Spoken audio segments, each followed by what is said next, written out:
Hello guys, আসসালামু আলাইকুম। সবাই কেমন আছেন? আশা করি ভালোই আছেন। আজকে চলে আসলাম একটা নতুন ভিডিও নিয়ে। তো আমি যাচ্ছি আজকে খেজুর কাটার জন্য। আমার গাছের খেজুর পেকে গেছে। চলে আসলাম, বলতে বলতে চলে আসলাম খেজুর গাছের নিচে। এই দেখেন খেজুরগুলো পেকে পেকে গেছে, কালো হয়ে গেছে। এখন নিচে নামানোর কাজ। এখন আমি উঠবো গাছে, তো থাকেন আমার সাথে। এই দেখেন আমি গাছে ওঠার জন্য রেডি। এই তো আমি গাছের উপর চলে আসলাম। খেজুরগুলা রশিগুলা কাটবো, তারপরে খেজুরগুলা কাটবো। আপনারা আমার পাশেই থাকেন আর দেখতে থাকেন।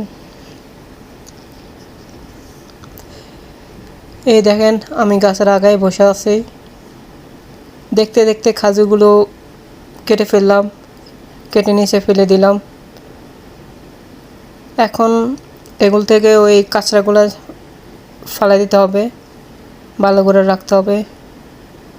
দেখেন কাজ শেষ করে চলে আসলাম, কাঁচড়াও ফেলে দিলাম, ঘরে নিয়ে আসলাম খেজুর।